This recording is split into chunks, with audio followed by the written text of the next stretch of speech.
Rutherford का model हो गया, मैक्सवेल की वेव थ्योरी हो गई, है ना, प्लैंक का जो है थ्योरी हो गई, है ना।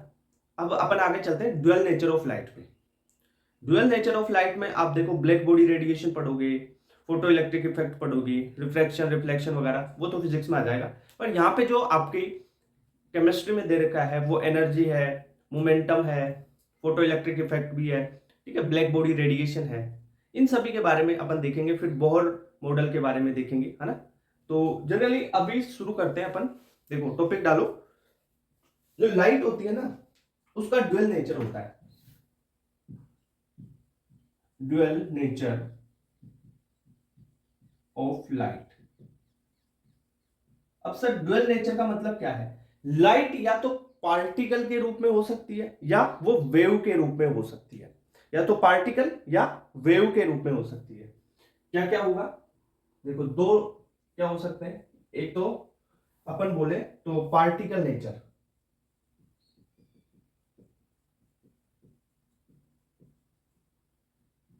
या दूसरा वेव नेचर।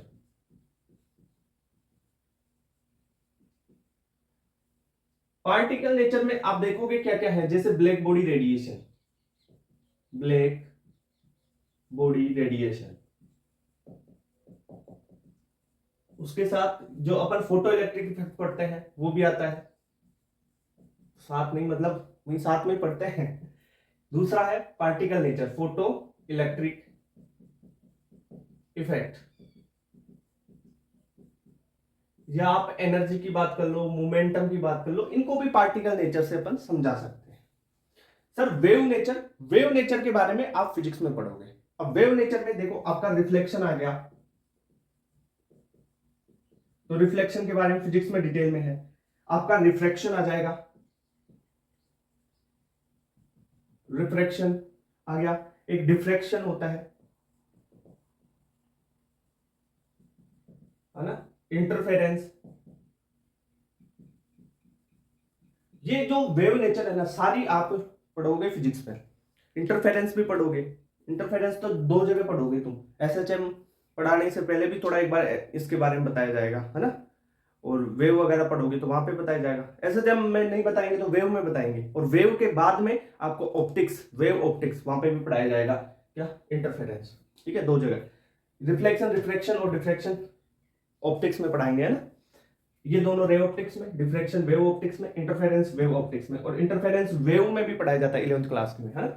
तो ये है dual nature of light. Light दो नेचर हो सकते हैं लाइट के, या तो पार्टिकल होगा या वेव नेचर होगा। अब देखो पार्टिकल में black body radiation, photo electric effect वगैरह ये आते हैं, और वेव नेचर में ये आएंगे, ठीक है, रिफ्लेक्शन रिफ्लेक्शन डिफ्रैक्शन और इंटरफेरेंस वगैरह। अब देखो अपन यहां पे शुरू करते हैं किससे? ये रिफ्लेक्शन ये तो सिलेबस में है नहीं, फिजिक्स की चीजें, ब्लैक बॉडी रेडिएशन और फोटो इलेक्ट्रिक इफेक्ट, फिर एनर्जी मोमेंटम वगैरह, इनको बोर मॉडल वगैरह वहां से देखेंगे। तो सबसे पहला आप डालो photo electric effect, first point.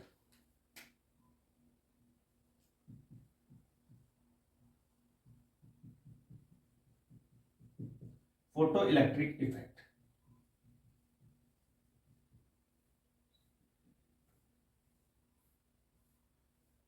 देखो फोटो इलेक्ट्रिक इफेक्ट के बारे में सबसे पहले किसने बताया? फोटो इलेक्ट्रिक इफेक्ट के बारे में बताया हर जने। क्या बोला?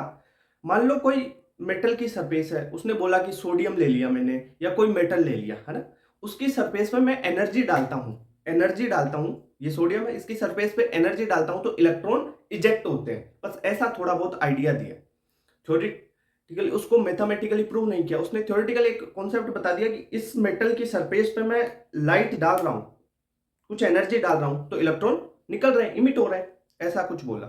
तो कब बोला?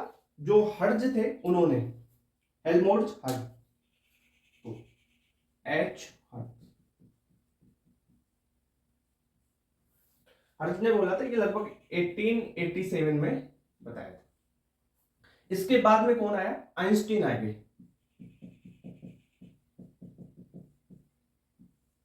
आइंस्टीन बाबा, आइंस्टीन ने क्या बोला? इसको मैथमेटिकली प्रूव कर दिया।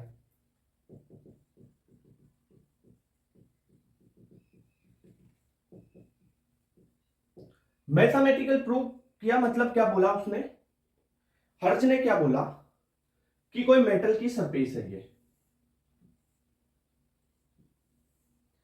ये मेटल की सरफेस है, अगर इस पे मैं एक इंसिडेंट लाइट डालता हूं, मान लो एनर्जी है ई एनर्जी की एक लाइट मैं इस पे डालता हूं, तो क्या होगा, एनर्जी की लाइट डालूंगा तो इसका जो मेटल का जो वर्क फंक्शन होगा, अब आप देखो वर्क फंक्शन क्या होता है, वो सारी चीजें अभी बताऊंगा, है ना।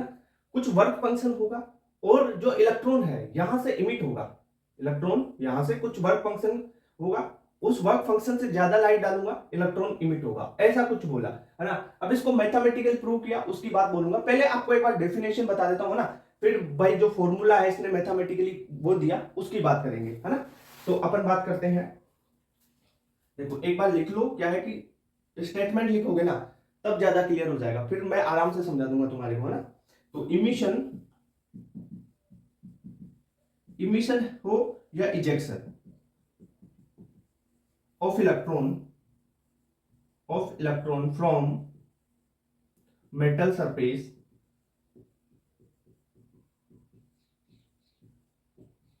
By the falling of light of sufficient energy।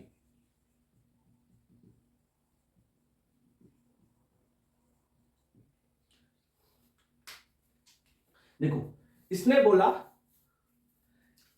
कि एक सफिशियंट एनर्जी की लाइट मेटल सरफेस पे डालते हैं तो इस मेटल से क्या निकलते हैं, इलेक्ट्रॉन निकलते हैं, इलेक्ट्रॉन निकलेगा। अब इलेक्ट्रॉन की कुछ काइनेटिक एनर्जी होगी, मूविंग है तो इसकी कुछ काइनेटिक एनर्जी होगी, और इसको मैथमेटिकल प्रूव कैसे किया, इसने बोला कि जो एनर्जी डाली इसका एक वर्क फंक्शन होगा जिसे फाई से डिनोट किया, सफिशियंट एनर्जी की बात की है। सफिशियंट इसलिए लिखा है मैंने क्योंकि यहां पे जो वर्क फंक्शन है उससे ज्यादा एनर्जी देनी पड़ेगी आपको। कैसे, देखो एक बार वर्क फंक्शन की आप डेफिनेशन लिख दोगे ना, उससे ही आपको क्लियर हो जाएगा, ठीक है। ये तो तुम्हारी डेफिनेशन हो गई किसकी, जो ये मैथमेटिकल प्रूव किया ना इसने, उसके बारे में बोल दिया अपन ने कि कैसे क्या निकल रहा है, फोटो इलेक्ट्रिक इफेक्ट क्या है। दूसरा है, आपको एक बार वर्क फंक्शन वो समझा देता हूं, वर्क फंक्शन, वर्क फंक्शन, अरे इसको बहुत अच्छे लेवल पे लेके जाऊंगा, यहाँ पे फोटो इलेक्ट्रिक इफेक्ट पढ़ा दूंगा ना, फिजिक्स में पढ़ने की जरूरत ही नहीं पड़ेगी, ठीक है, सारे कॉन्सेप्ट। हाँ देखो वर्क फंक्शन, ये मिनिमम एनर्जी है, minimum energy required to eject the electron from metal surface.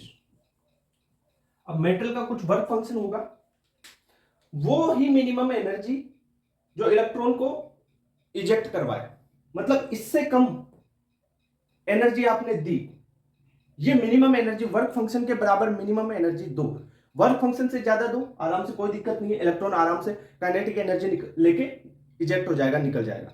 पर इस वर्क फंक्शन से कम एनर्जी दी ना तो ये एनर्जी यही ट्रैप है, इलेक्ट्रॉन निकलेगा ही नहीं उस एनर्जी से, ठीक है। तो अपन क्या बोल सकते हैं कि जो एनर्जी दी वो वर्क फंक्शन से ज्यादा होनी चाहिए, यानी तभी तो बोला कि सफिशियंट एनर्जी।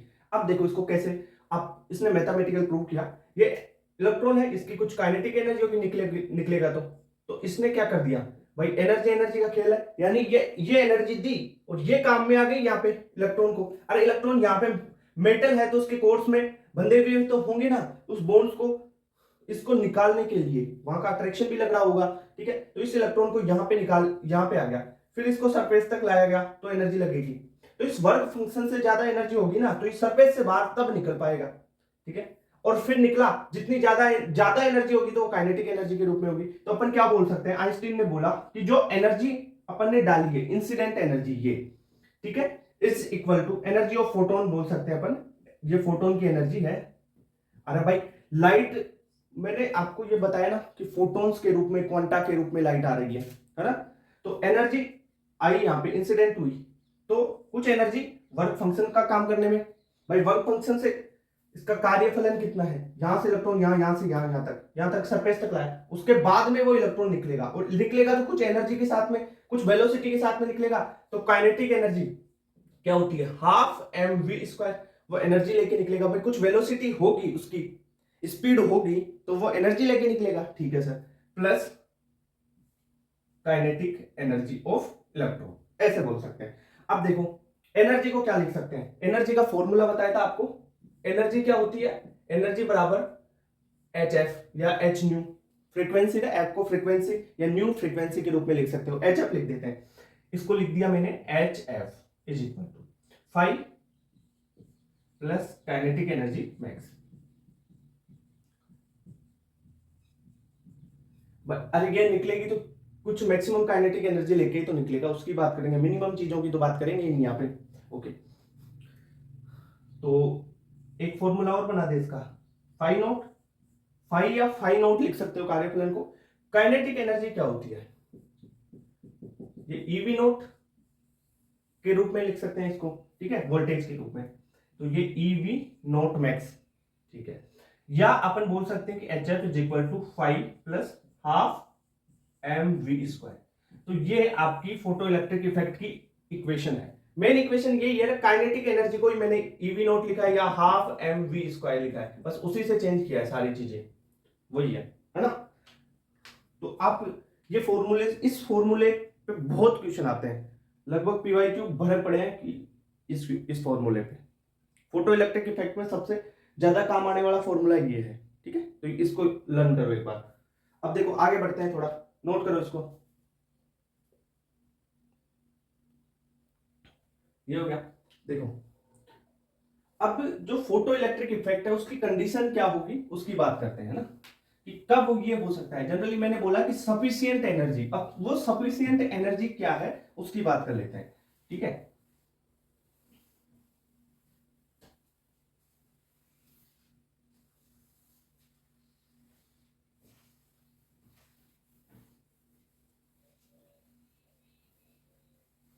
ग्राफ वगैरह भी इंपॉर्टेंट है इस फोटो इलेक्ट्रिक इफेक्ट के, तो वो भी करना है ना,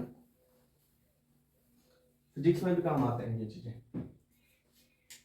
लिखो, मैंने फोटो इलेक्ट्रिक इफेक्ट की जो इक्वेशन बताई वो दोबारा लिख देता हूं, E is equal to 5 plus kinetic energy max. 5 क्या है बताओ, वर्क फंक्शन।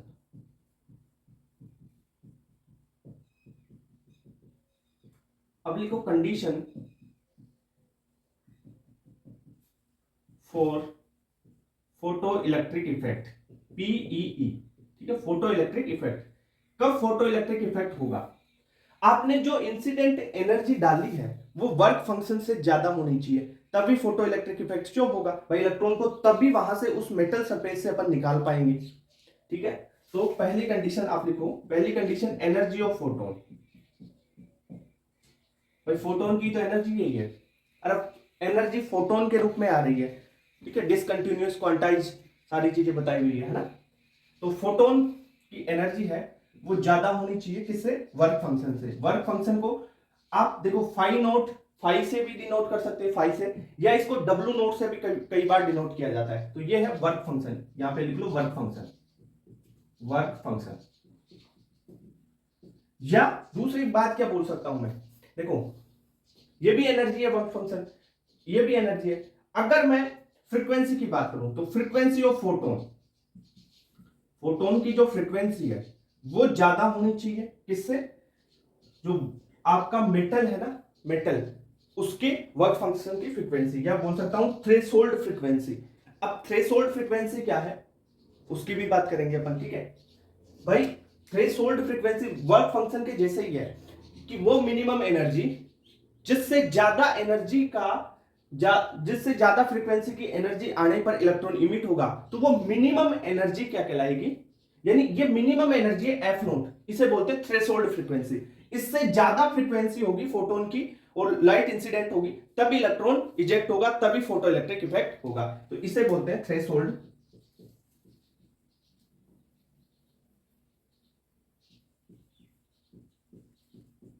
फ्रीक्वेंसी,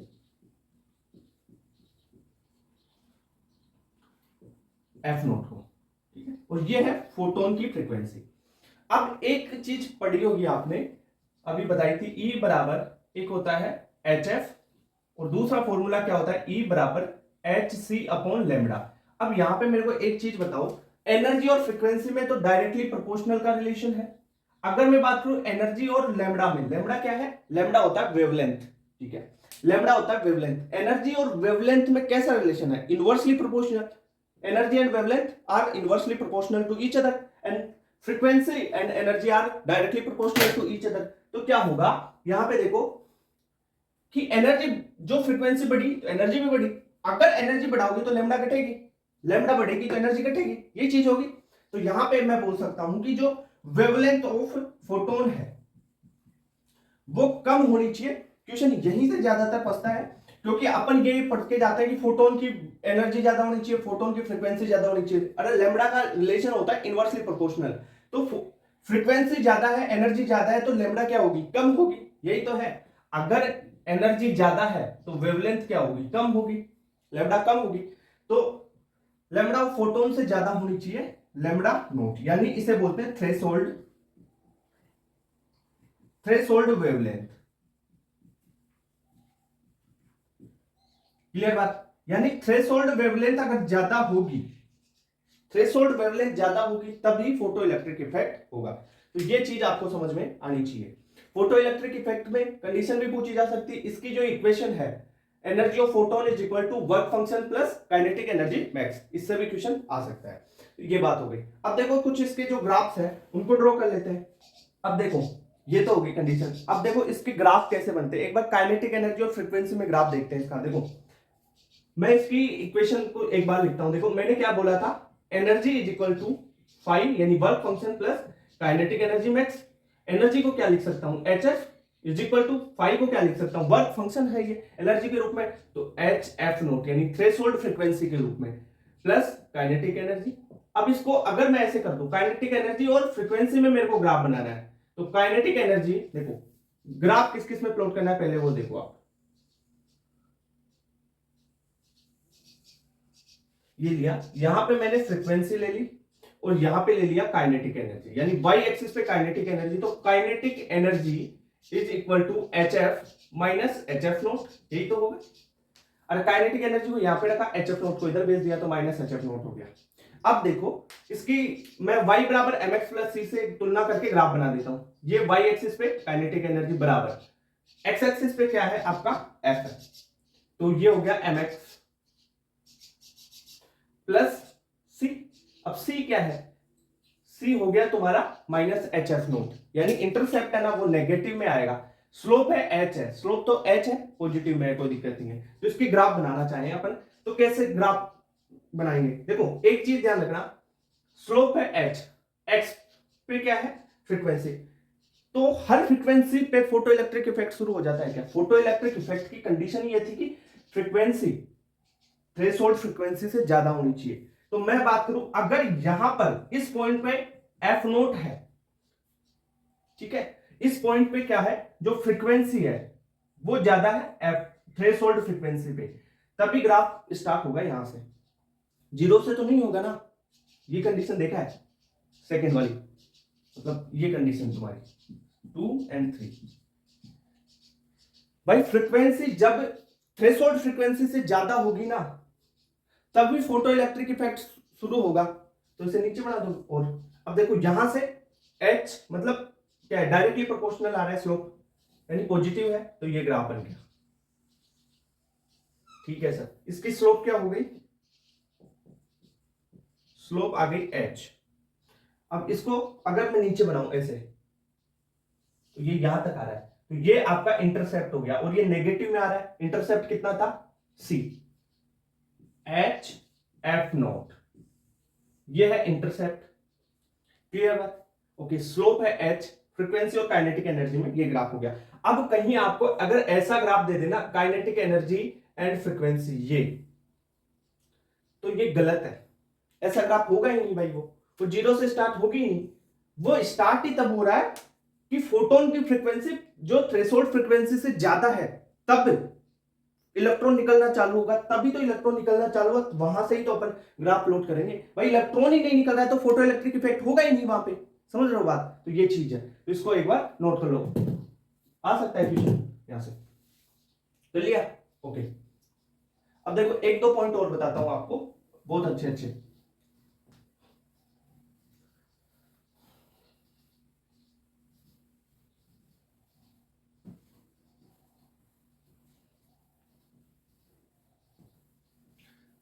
एनर्जी है ना वो कर रही है फ्रीक्वेंसी पे डिपेंड, ध्यान रखना है ना।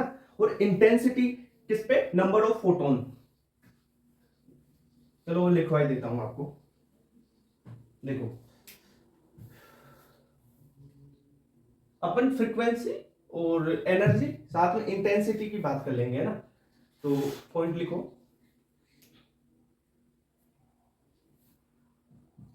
जो एनर्जी है वो प्रोपोर्शनल होगी फ्रीक्वेंसी के, और अगर इंटेंसिटी की बात करूं वो प्रोपोर्शनल होगी नंबर ऑफ फोटोन, यानी करंट। अब वो सारी चीजें हैं, एक बार ये चीज लिखो आप, ये दोनों पॉइंट लिखो, फिर समझाता हूं। देखो फ्रीक्वेंसी से कैसे, देखो एक चीज पढ़ी होगी, E बराबर एच एफ, यानी फ्रीक्वेंसी बढ़ाऊंगा तो एनर्जी बढ़ेगी। तो मैंने फ्रीक्वेंसी बढ़ाया तो क्या होगा, एनर्जी बढ़ी। क्लियर बात, एनर्जी बढ़ेगी मतलब उसकी काइनेटिक एनर्जी बढ़ेगी। भाई एनर्जी वही काइनेटिक एनर्जी का ही तो रूप है। अगर काइनेटिक एनर्जी बढ़ी तो स्टॉपिंग पोटेंशियल बढ़ जाएगा, तो काइनेटिक एनर्जी बढ़ेगी तो स्टॉपिंग पोटेंशियल वो भी इंक्रीज होगा। तो मैं एक चीज बोल सकता हूं कि जो स्टॉपिंग पोटेंशियल है ना वो फ्रीक्वेंसी स्टॉपिंग पोटेंशियल पे डिपेंड करिए। फ्रीक्वेंसी किस पे, स्टॉपिंग पोटेंशियल, या स्टॉपिंग पोटेंशियल और फ्रीक्वेंसी में रिलेशन है, ये चीज ध्यान रखना, है ना। मैं इसमें शायद डालता हूं यार, ये चीज लिखो आप, फ्रीक्वेंसी और इसमें ये चीज, फ्रीक्वेंसी और स्टॉपिंग पोटेंशियल वाली चीज ध्यान रखना।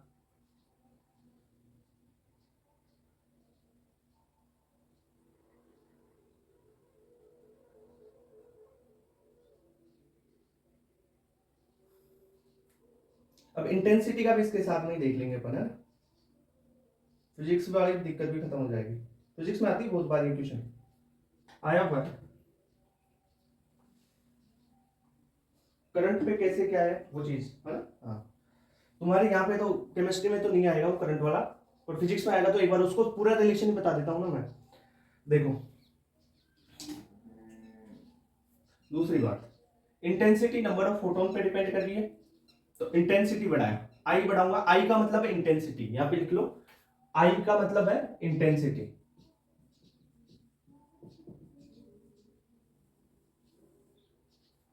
ओके, इंटेंसिटी बढ़ाया तो नंबर ऑफ फोटोन बढ़ेंगे। अरे नंबर ऑफ फोटोन, इंटेंसिटी बढ़ा दी, नंबर ऑफ फोटोन बढ़ेंगे, ठीक है सर। नंबर ऑफ फोटोन बढ़ा यानी नंबर ऑफ इलेक्ट्रॉन बढ़े, ठीक है। और नंबर ऑफ इलेक्ट्रॉन बढ़ेगा तो करंट भी तो बढ़ेगा। तो एक चीज है ध्यान रखना, जो फ्रीक्वेंसी है वो स्टॉपिंग पोटेंशियल से, और इंटेंसिटी, ये आई क्या है, इंटेंसिटी है, ये है आपकी इंटेंसिटी, ध्यान रखना। यहां पे लिख देता हूं इंटेंसिटी, आई का मतलब इंटेंसिटी, कहीं तुम करंट समझने लग जाओ, ठीक है। आई क्या है, इंटेंसिटी है। अब इंटेंसिटी किससे, करंट से। इंटेंसिटी बढ़ेगी करंट बढ़ेगा, स्टॉपिंग पोटेंशियल यानी फ्रीक्वेंसी बढ़ाए स्टॉपिंग पोटेंशियल बढ़ेगा। ये पॉइंट समझ में आया क्या कुछ। अब देखो इसके जो ग्राफ है, क्वेश्चन आता है वो भी करवा देता हूं ना।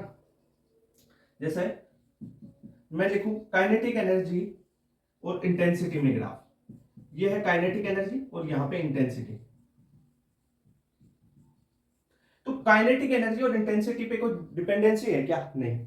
देख यहां पे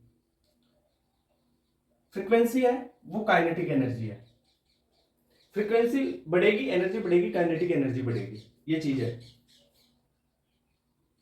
तो काइनेटिक एनर्जी और इंटेंसिटी में तो कोई वो नहीं है, तो ये लो सीधी लाइन लो। अब देखो मैं अगर करंट में बनाता हूं, करंट में और आपका इंटेंसिटी, तो करंट बढ़ेगा तो इंटेंसिटी बढ़ेगी, इंटेंसिटी बढ़ी करंट बढ़ी, इंटेंसिटी बढ़ेगी तो क्या होगा, करंट भी बढ़ेगा। डॉट डॉट से शो कर रहे हो इसको आगे, है ना। अब ये एक चीज और बता दो, जैसे उसकी बताई मैंने, करंट ली यहाँ पे, और फ्रीक्वेंसी ले ली। अब फ्रीक्वेंसी से तो काइनेटिक एनर्जी और स्टॉपिंग पोटेंशियल हो रहा है, तो ये क्या हो जाएगा, करंट फ्रीक्वेंसी पे डिपेंड ही नहीं करेगा। नेक्स्ट, अगर मैं एक चीज बनाऊं, stopping potential, stopping potential, stopping potential और फ्रीक्वेंसी का ग्राफ बना दूं तो क्या होगा, अभी बना के बताया था ना। हाँ, ये कौन सी frequency, frequency greater than f naught, यानी थ्रेशोल्ड फ्रीक्वेंसी से ज्यादा। या एक ग्राफ ऐसे भी बना के देख सकते हो आप, स्टॉपिंग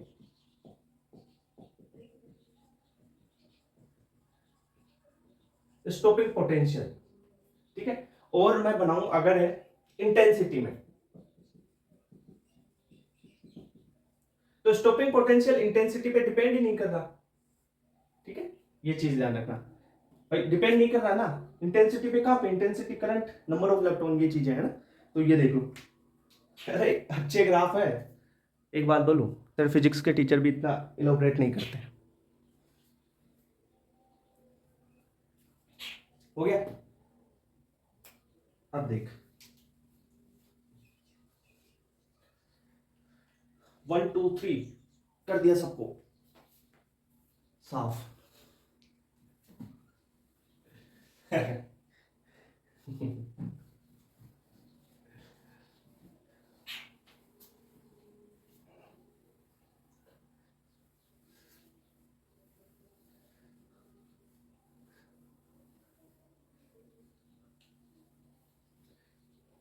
चलो एक ग्राफ बनाओ वी नोट और किसमें, बनाओ पोटेंशियल और फ्रीक्वेंसी में, प्योर पूरा ग्राफ बनाना है। कैसे बनाओगे, अभी बता तो दिया कैसे बनेगा, ऐसे बन रहा है डायरेक्टली प्रोपोर्शनल। पर एक बार उसको और दूसरे तरीके से और बता दूं, पहले बताया था एक बार और, काइनेटिक एनर्जी का बता चुका ग्राफ। तो देखो मैंने क्या लिया था, energy is equal to work function, ठीक है, 5 plus kinetic energy max, energy is equal to 5 nought plus जो काइनेटिक एनर्जी है उसको ईवी नॉट लिख लूं मैं, ठीक है सर, ईवी नॉट लिख लिया, ओके। एनर्जी को क्या लिख दूं, एचएफ। अब इस वी नॉट और फ्रीक्वेंसी में ग्राफ, यानी वी नॉट क्या है, वही स्टॉपिंग पोटेंशियल वही है ना। हाँ, इससे भी बता रहा हूं ना। तो देख वी नॉट को अगर इधर लाते हैं तो क्या हो जाएगा, देख eV nought is equal to h f minus 5, और वी नोट रखता हूं तो ये क्या हो जाएगा, H by E F plus, plus नहीं माइनस होगा, माइनस ही है, 5 अपॉन ई, ये है। क्लियर बात, ओके सर। देखो वहां पे काइनेटिक एनर्जी बोला था तब स्लोप अलग थी, और यहां पे स्टॉपिंग पोटेंशियल में स्लोप अलग होगी, ध्यान रख लेना, ये चीज होगी। अब देख मैं ग्राफ बनाना चाह रहा हूं वी नोट और फ्रीक्वेंसी में, यहां पे देखो एक बार,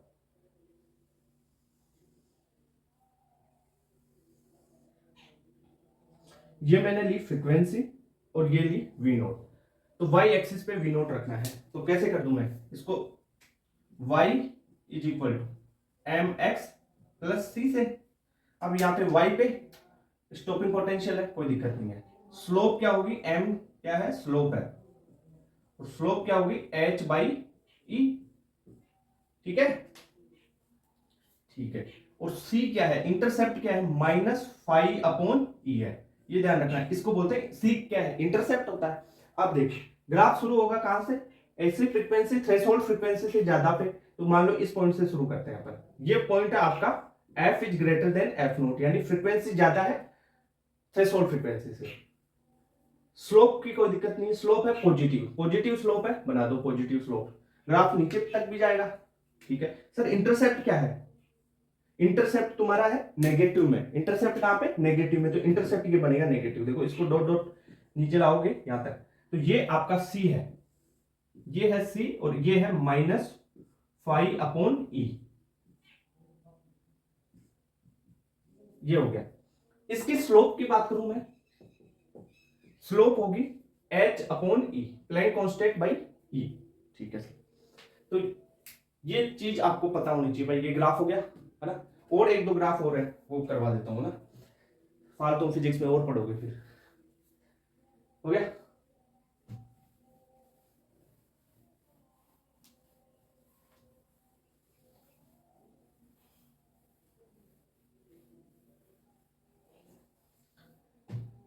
करंट और ईएमएफ का ग्राफ बता देता हूं।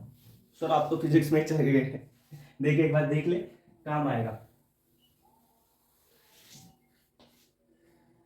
देखो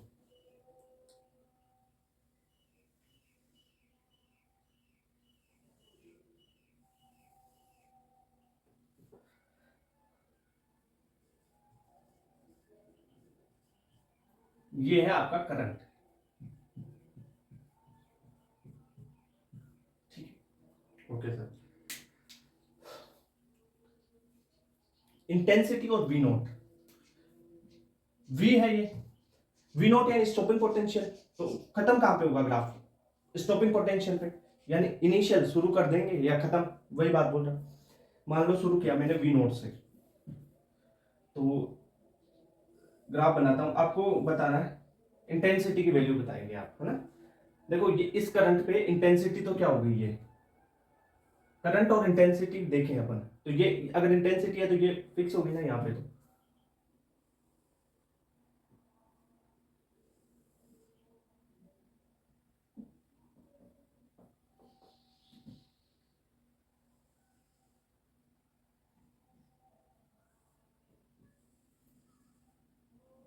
ये है तुम्हारा वी नोट, ठीक है, ये है I3 इंटेंसिटी, I2 और I1। ऐसा ग्राफ देके आपको इंटेंसिटी रिलेशन पूछा जाए तो मैंने एक चीज बोली है, intensity directly proportional to current, ये चीज आपको बताई है भाई। इंटेंसिटी बढ़ेगी तो करंट बढ़ेगी, इंटेंसिटी घटेगी तो करंट घटेगी, ठीक है। अब देख यहां पे ये I3 है, I2 और I1 है।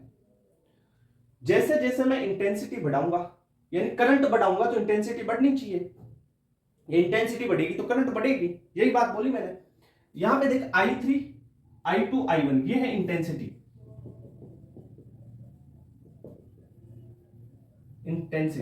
ठीक है। तो करंट यहां पे ज्यादा है I1 के लिए, I2 के लिए कम है, I3 के लिए कम है। करंट कम तो इंटेंसिटी भी कम, करंट ज्यादा तो इंटेंसिटी भी ज्यादा, तो क्या ऑर्डर हो जाएगा, I3 is greater than I1, है ना, I1 वन ऊपर लिखा है, I1 is greater than I2 greater than I3। देखो I1 ज्यादा है, I2 कम और फिर I3 सबसे कम, क्योंकि करंट देखो ना ऊपर जा रही है करंट, यहां पे करंट कम है, यहां पे और ज्यादा है, यहां पे और ज्यादा है, करंट ज्यादा तो इंटेंसिटी ज्यादा, समझ गए, ये बात हो गई। अब देख इसको तो एक बार फ्रीक्वेंसी से भी रिलेट वो वाला ग्राफ भी बना के बताता हूं।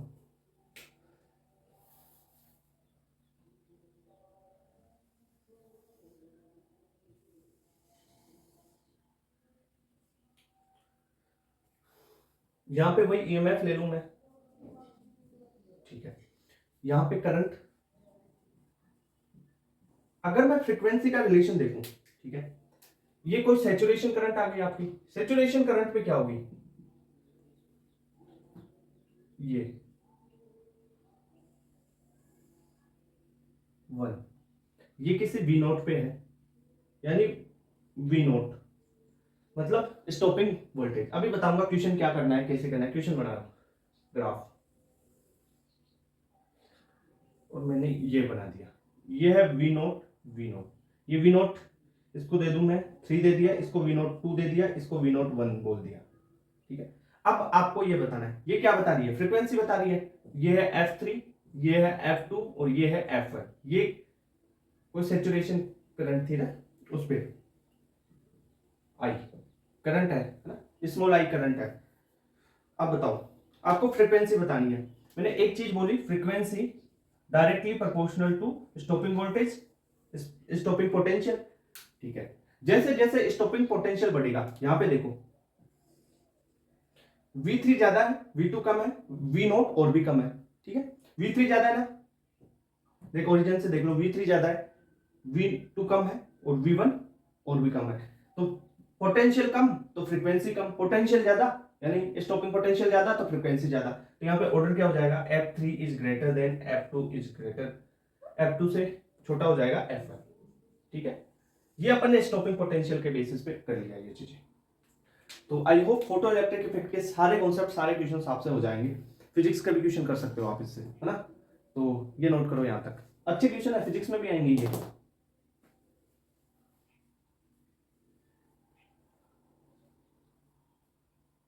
अब टॉपिक है ब्लैक बॉडी रेडिएशन और ब्लैक बॉडी किसे बोलते हैं। देखो यहाँ पे एनसीईआरटी की कुछ स्टेटमेंट और लाइंस ये भी समझाऊंगा, black body radiation, black body क्या होता है वो भी देखेंगे।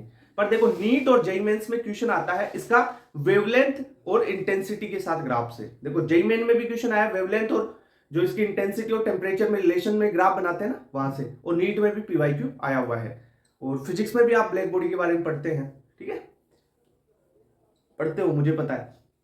तो ब्लैक बॉडी देखो सबसे पहले तो इसका ग्राफ अभी समझाऊंगा, पहले एनसीईआरटी की कुछ स्टेटमेंट भी पता होनी चाहिए, उसकी बात कर लेते हैं। तो एनसीईआरटी में दे रखा है कि ब्लैक बॉडी रेडिएशन में कब इमिट होगी ये, तो हॉट ऑब्जेक्ट, ठीक है, hot object emit electromagnetic radiation, ठीक है, ये एक टाइप की इलेक्ट्रोमैग्नेटिक रेडिएशन होगी, और ये wide range of wavelength, lambda का मतलब है वेवलेंथ, यहां पे लिख देता हूं वेवलेंथ, क्लियर बात। हॉट ऑब्जेक्ट ईएमआर इमिट करेगा वेवलेंथ की एक वाइड रेंज पे, ठीक है। दूसरी बात, at high temperature an appreciable proportion of radiation is the visible region of spectrum. देखो हाई टेम्परेचर होगा, ठीक है, तो रेडिएशन विजिबल रेंज का स्पेक्ट्रम होगा। अगर अब टेम्परेचर को और बढ़ाते हैं, टेम्परेचर रेज किया, टेम्परेचर बढ़ा रहे हैं, higher proportion of short wavelength, wavelength यहां पे कम रहेगी। अगर वेवलेंथ कम है तो भाई क्या होगा, वेवलेंथ कम है तो ब्लू लाइट जनरेट होगी। कैसे, आपने विब्योर पढ़ा होगा, यहां से यहां तक जाएंगे फ्रीक्वेंसी बढ़ेगी, फ्रीक्वेंसी घटेगी और जो लैम्डा है वो बढ़ेगी, ठीक है। तो शॉर्ट वेवलेंथ किसकी है, वॉयलेट की, क्लियर बात। अरे इसकी शॉर्ट, इसकी इलेक्ट्रोमैग्नेटिक स्पेक्ट्रम पढ़ाया ना तुम्हारे को भी, जॉर्ज गैमो वाली, वो जॉर्ज गैमो गड्डी एक्सयूवी इन माई रेंज, ऐसे नहीं, ठीक है। तो वॉयलेट से रेड की तरफ आते हैं तब क्या होता है ये बताओ। अगर आप वॉयलेट से रेड की तरफ आओगे तो क्या होगा,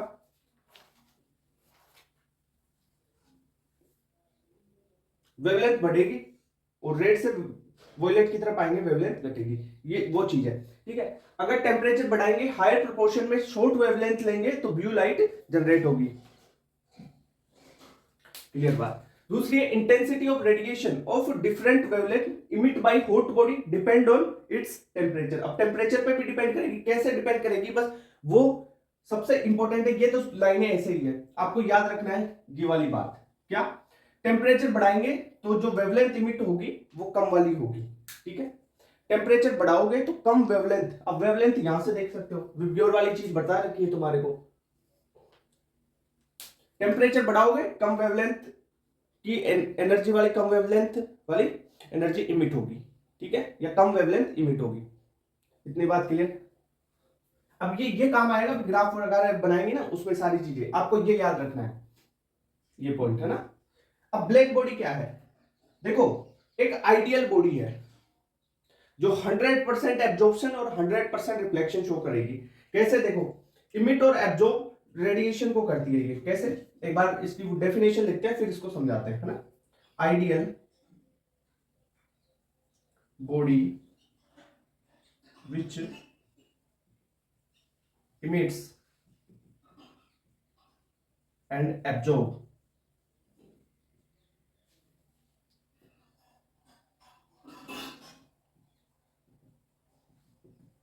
radiation of all frequency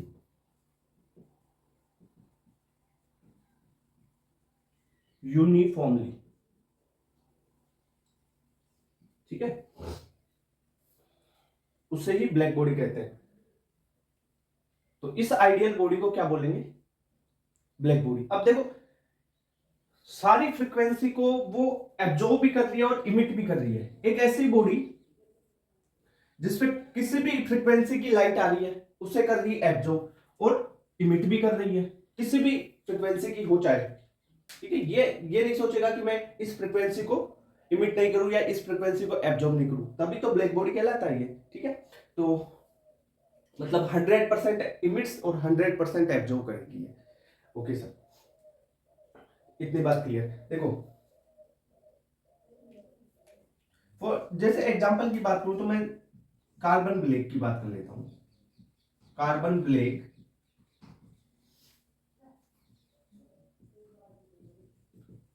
approximate black body होता है।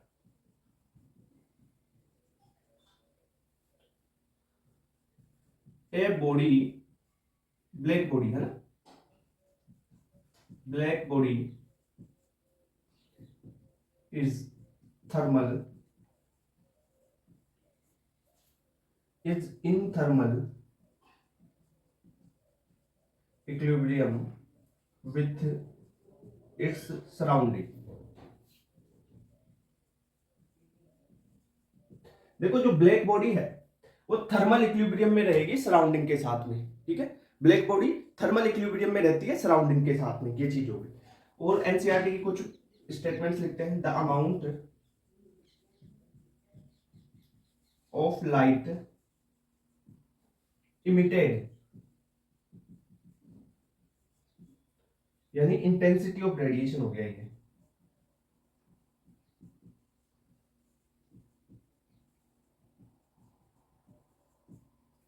फ्रॉम ए ब्लैक बॉडी,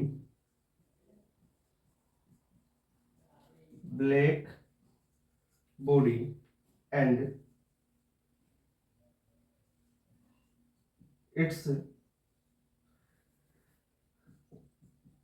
ये एंड है ना, and it's spectral and its spectral distribution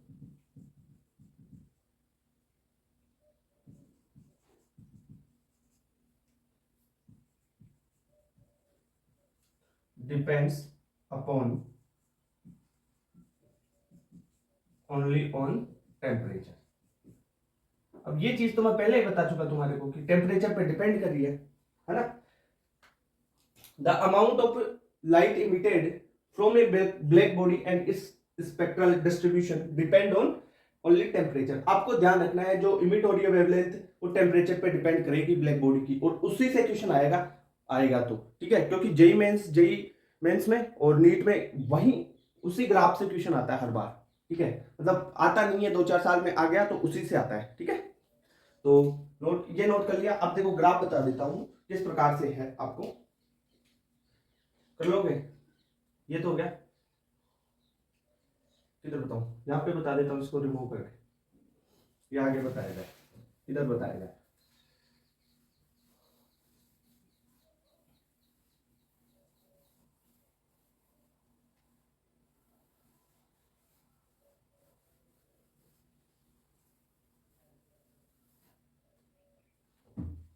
note कर लो साथ के साथ इसको।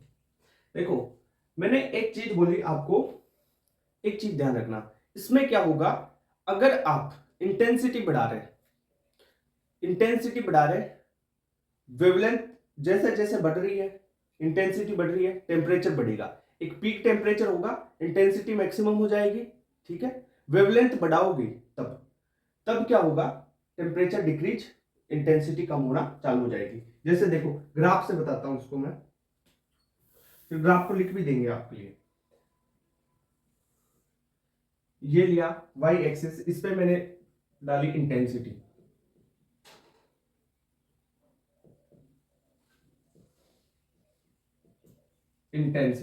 ठीक है। एक्स एक्सिस है, इस पे लिया वेवलेंथ,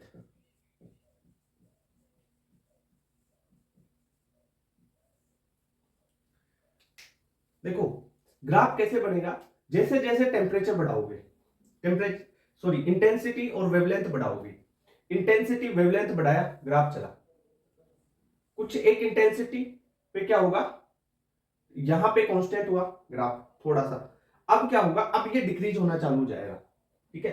जैसे जैसे अब वेवलेंथ बढ़ाओगे ना इंटेंसिटी घटेगी, अब इसके बाद में वेवलेंथ बढ़ाओगे तो इंटेंसिटी क्या हो जाएगा, घटना चालू हो जाएगा। तो ये है इंटेंसिटी और वेवलेंथ में ऐसा रिलेशन आता है इसमें। अब ये ग्राफ क्या बताता है, इसकी स्लोप टेम्परेचर को बताती है अपने को ना, ये क्या बताता है, टेम्परेचर को बताता है। अब क्वेश्चन क्या आएगा इसमें, या तो ये ग्राफ इंटेंसिटी और वेवलेंथ का ग्राफ पूछ सकता है टेम्परेचर, ये ग्राफ किसको डिनोट कर रहा है, टेम्परेचर को डिनोट कर रहा है, या इसके अलावा क्या पूछ सकता है, आपको टेम्परेचर की वैल्यू देके दो ग्राफों में कंपेयर भी करवा सकता है। तो वो वाले क्वेश्चन भी बता देता हूं कैसे आएंगे। देखो उसको नोट कर लो, ग्राफ को, ये नोट कर लिया, ओके।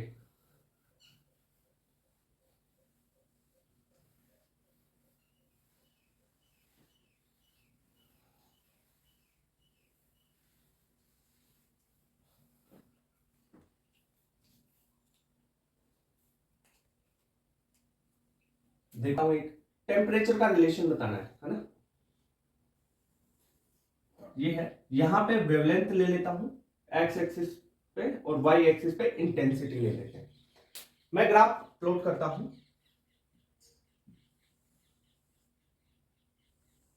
एक ये ग्राफ, दूसरा ये ग्राफ, ठीक है।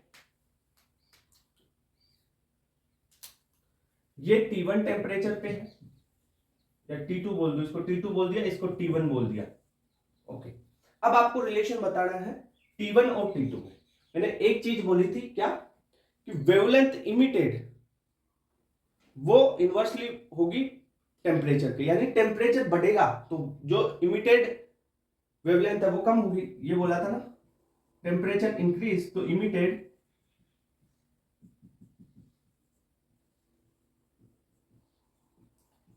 वेवलेंथ डिक्रीज, यही होगा। देख T2 के लिए ये है, और T1 के लिए ज्यादा है।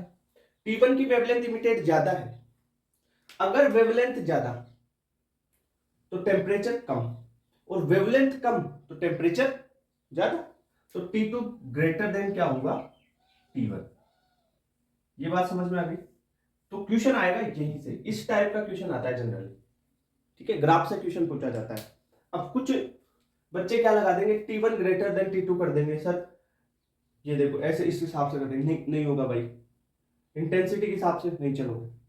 कैसे चलोगे, वो पॉइंट लिख देता हूं मैं, देखो इसको यहां पे लिख लो, और ग्राफ क्या है, इसको T2 ग्रेटर देन T1, देखो इसको लिख देते हैं अपन पॉइंट के रूप में, eight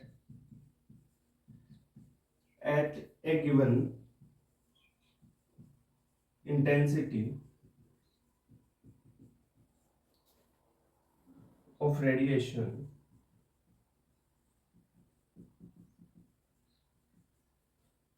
emitted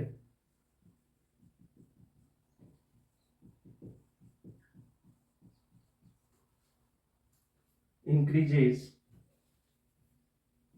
with the increase of wavelength, increase of wavelength and reaches maximum, यहाँ पे मैक्सिमम पे पहुंच जाएगा। देखो पहले गिवन इंटेंसिटी पे क्या हो रहा है, धीरे धीरे इंक्रीज कर रहा है ना, increase of wavelength, wavelength increase कर रहा है, इंक्रीज हो रहा है, फिर रीचेज मैक्सिमम, ठीक है, रीच ए, वहां पे reaches A maximum value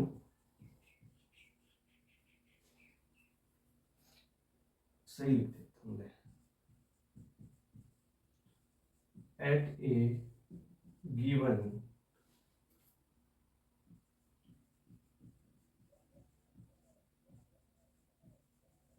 and then starts decreasing।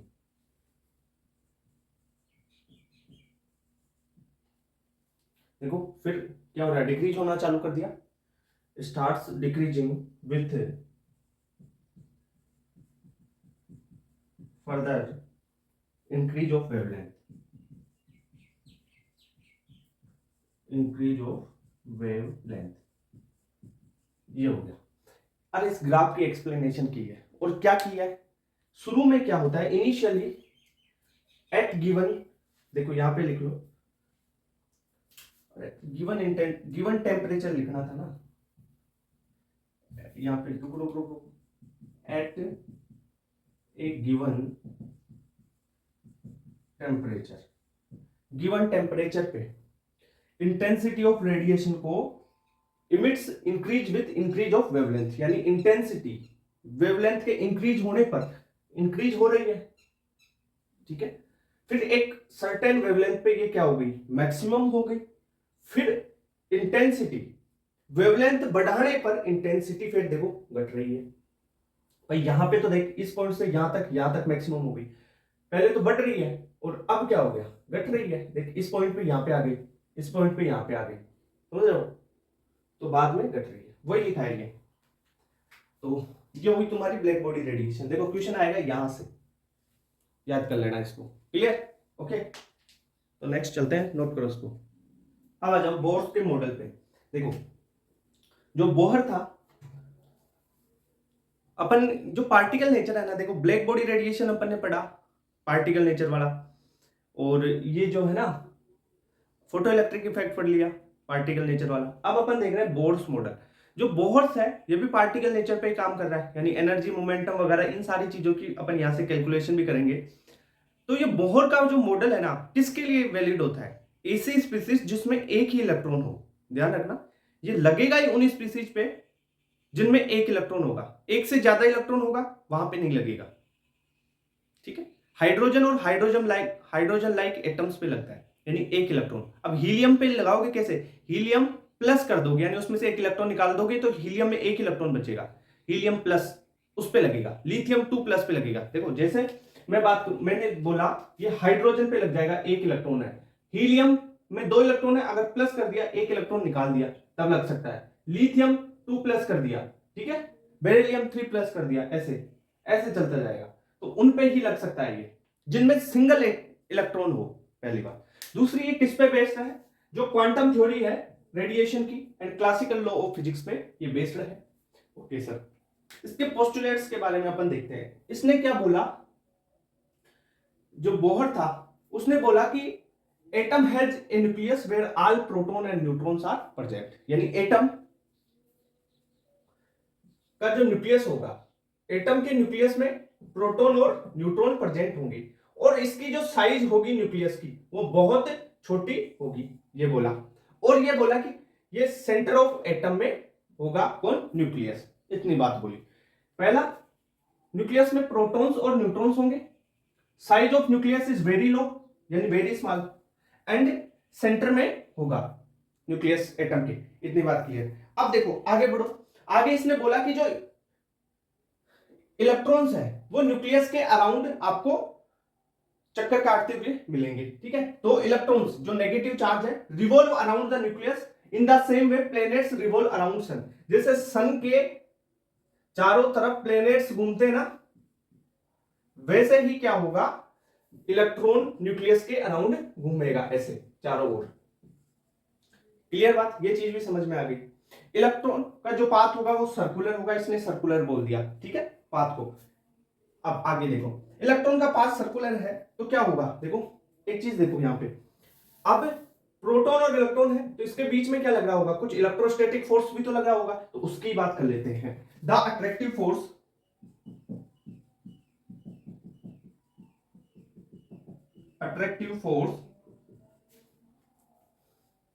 between nucleus and electron is equal to the centrifugal force, ठीक है, ऑन इलेक्ट्रॉन।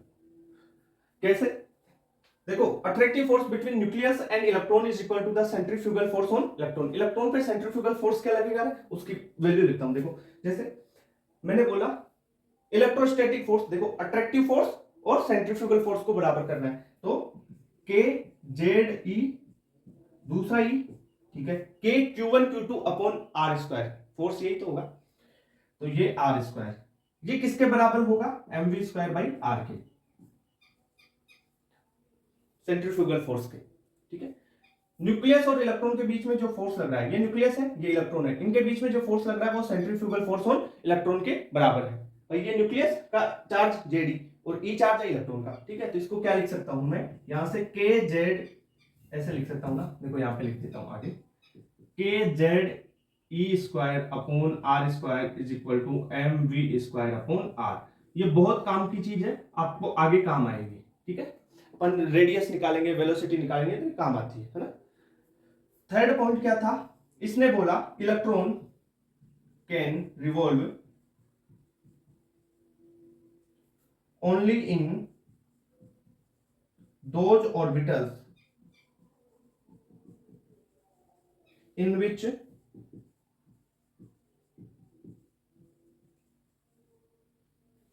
angular momentum क्या होता है, mvr। ठीक है, एंगुलर मोमेंटम क्या होता है, angular momentum mvr of electron,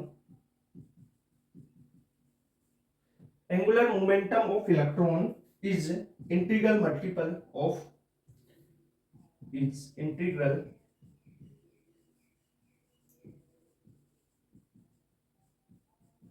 integral multiple of h upon 2 पाई। इसका मतलब क्या है कि इलेक्ट्रॉन उन्हीं ऑर्बिटल्स में घूमेगा जिनका एंगुलर मोमेंटम nh अपॉन 2 पाई का इंटीग्रल मल्टीपल हो। मतलब अपन ये बोल सकते हैं कि मोमेंटम क्या हो गया, angular momentum mvr is equal to n h upon 2 pi. अब n क्या है, 1 0 1 2 3 4 5 ऐसे हो सकता है ना। तो यहां से क्या निकल जाएगा, एक फॉर्मूला ये हो गया। अब देखो इससे भी एक अपन इन दोनों फॉर्मूलों से, फर्स्ट एंड सेकंड फॉर्मूले से रेडियस भी निकाल लेंगे, वेलोसिटी भी निकाल लेंगे, सब कुछ आ जाएगा आपका। एक चीज और देख लो, एनसीईआरटी में दे रखा है कि h अपॉन 2 पाई को h और ये ऐसे क्रॉस के रूप में लिखते हैं। तो ये ऐसे भी लिखा जा सकता है mvr is equal to n और h पे ऐसे बार कटा हुआ ये डंडा। ठीक है, इतनी बात क्लियर हो गई, तो नोट कर लो इसको। अब देखो नेक्स्ट पोस्टुलेट है, बोहर ने बताया the orbits in which electron can revolve are known as stationary orbits because in these orbits energy of electron is always constant. ये बता दिया। जिन स्टेशनरी ऑर्बिट्स में, ऐसे ये ऑर्बिट्स है, इसमें इलेक्ट्रॉन जो रिवॉल्व कर रहा है, ठीक है, इनको स्टेशनरी ऑर्बिट बोला, जहां पे रिवॉल्व कर रहा है उनको, और इनकी एनर्जी को क्या बताया, कांस्टेंट बताया। ठीक है सर। दूसरा क्या है, each stationary orbit is associated with definite energy amount of energy, therefore these orbits are also called as energy levels। अब ये एनर्जी लेवल्स देखो मैं बताता हूं आपको कैसे है। देखो ये है न्यूक्लियस, ये है तुम्हारा न्यूक्लियस, ठीक है, प्लस बना देता हूं। अब इनसे बाहर ये देखो एक स्टेशनरी ऑर्बिट है जिसे 1 बोल सकता हूं या k बोल सकता हूं। ठीक है, फिर एक और आ गया, ये इलेक्ट्रॉन इसमें रिवॉल्व कर सकता है, घूम सकता है, चक्कर लगा सकता है। तो ऐसे बोलूंगा ये 1 है, ये 2 है, ये 3 है, या इसे k बोल सकता हूं, इसे l m n o ऐसे चलते सकता है, 4 5। ठीक है, ये बोल रहा है, इसका मतलब ये है। ठीक है, नेक्स्ट है emission and absorption of electron, यानी इलेक्ट्रॉन एक स्टेशनरी, देखो अगर इलेक्ट्रॉन यहां पे है, इलेक्ट्रॉन यहां पे है तो वो जंप करके दूसरी इसमें जा सकता है ऑर्बिट में, या यहां पे है तो यहां से जंप करके जा सकता है, या वो जंप करके वापस भी आ सकता है। तो इमिशन एंड एब्जॉर्प्शन, इमिशन कब होगा, तब वो इलेक्ट्रॉन जंप करके जा रहा है, या देखो इमिशन तो तब होगा जब वो हायर लेवल से नीचे आएगा, मतलब हायर लेवल से यहां से ऊपर से, यहां पे इलेक्ट्रॉन है ये आ गया, तब वो एनर्जी रिलीज करेगा और एनर्जी लेके वो हायर लेवल में चला जाएगा। ये तो इमिशन होगा, लोअर लेवल में आएगा। अगर लोअर से ऊपर जा रहा है तब एब्जॉर्प्शन होगा।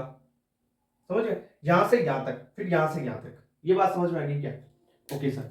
अब देखो, अब ये चीज तो होगी। अब मैंने एक चीज बताई थी आपको अभी, जो पोस्टुलेट बताए थे उसमें एक फॉर्मूला ये बताया था कि k Z e square upon r, जो भी इलेक्ट्रॉन और न्यूक्लियस के बीच में जो फोर्स होगा आर स्क्वायर, वो उसके सेंट्रीफ्यूगल फोर्स के बराबर होगा, यानी m v square by r के। और एक चीज ये बोली थी कि जो आपका एम वी आर है, एंगुलर मोमेंटम है, वो एन एच अपॉन 2 पाई के बराबर होता है। यहां से मैं आर की वैल्यू निकालता हूं, ठीक है, तो यहां से आर की वैल्यू क्या आ जाएगी, आर इज इक्वल टू, देखो इससे ये कैंसिल, एक आर, तो आर बराबर k Z e square upon m v square. यहां से भी आर की वैल्यू निकाल लूंगा तो क्या आ जाएगा, एन एच, ये एच है ना, h, n into h upon 2 pi, और ये एम वी यहां पे आ जाएगा, एम वी।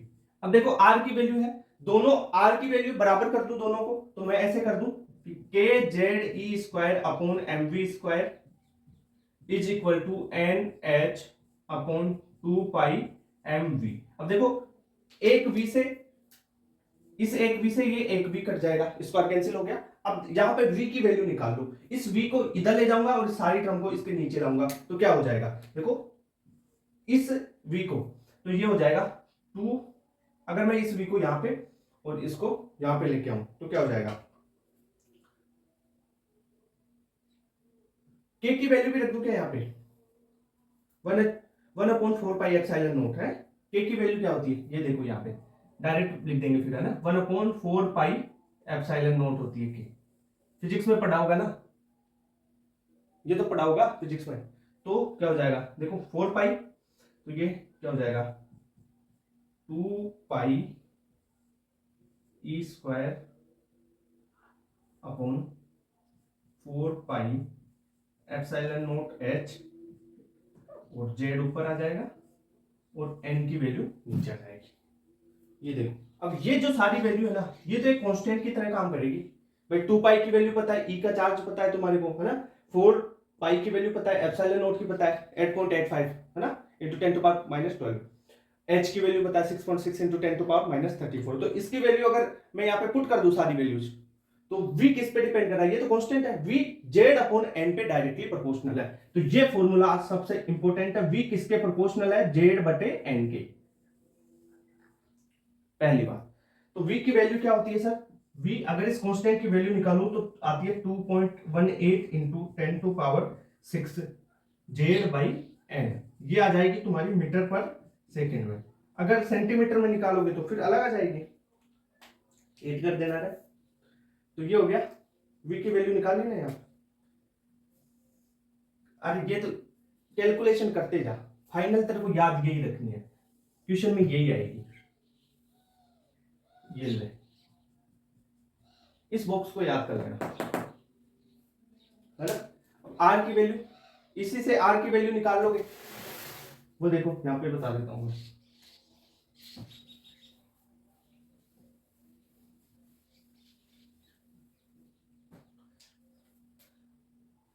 आर है रेडियस,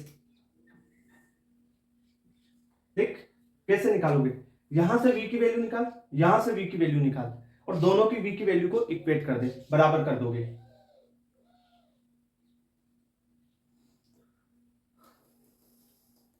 समझ रहा है, नहीं आ रहा, ये इक्वेशन 1 है, सेकेंड पोस्टुलेट बताया था, ये इक्वेशन 3 है, सेकेंड है, थर्ड पोस्टुलेट बताया था ना बोर का, वही तो है ये, उन्हीं दो से सारी चीजें आ जाएगी। तो ऐसा करेंगे तो आर की वैल्यू क्या आएगी, H square upon 4 pi square के स्क्वायर एम, और ये आ जाएगा एन स्क्वायर बाई जेड। तो यानी जो आर है वो किस पे डिपेंड कर रहा है, आर डिपेंड कर रहा है एन स्क्वायर जेड पे। और इस कांस्टेंट की वैल्यू कितनी होती है, इस कांस्टेंट की वैल्यू लिख देता हूं मैं, मीटर एंगस्ट्रॉम में लिख देता हूं, तो 0.529 एन स्क्वायर अपॉन जेड, ये आ गई एंगस्ट्रॉम में। ठीक है, आपको याद यही रखनी है। ये मैंने क्या किया, यहां से वेलोसिटी निकाली और यहां से वेलोसिटी निकाली, तो दोनों की वेलोसिटी बराबर कर दिया, तो रेडियस यहां से निकाल दी। ठीक है, ये दोनों फॉर्मूले से हर चीज निकल जाएगी। ठीक है, तो नोट करो इसको एक बार,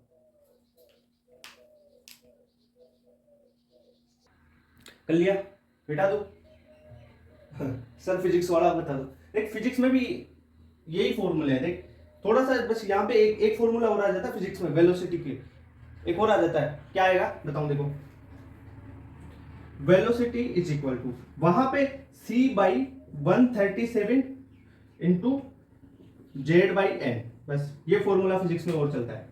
c क्या है, c है यहाँ पे velocity of light, c light की वेलोसिटी है, c है वेलोसिटी ऑफ लाइट, ये होती है 3 इंटू 10⁸ मीटर पर सेकेंड।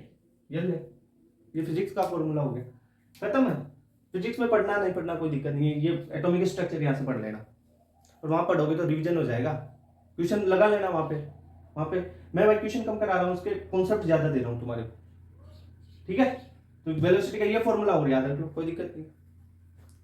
वहां पे क्या है कि देख जेड बाई एन से तू ऐसा भी कर सकता है, पर ये लाइट की वेलोसिटी दे रखा है, उससे भी तू कर सकता है, ठीक है, कोई दिक्कत नहीं। अरे वही आएगा, तू करके देख लेना, ठीक है। हो गया, तो कर दूं, मिटा दो इसको। फ्रीक्वेंसी और टाइम पीरियड का वो चल वो भी बता देता हूं।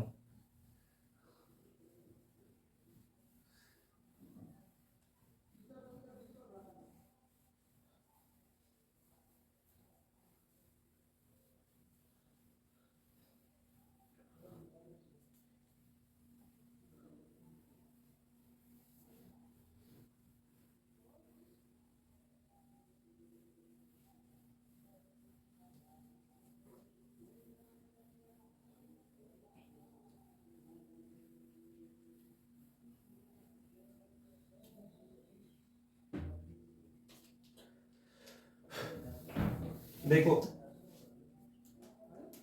टाइम पीरियड की बात करते हैं। टाइम टाइम पीरियड टी क्या होता है भाई, 2 पाई r अपॉन वेलोसिटी। कैसे लिखा, देख 2 पाई r चलेगा, v से चल रहा है तो क्या होता है, चाल बराबर दूरी बटा समय से निकाल ली मैंने,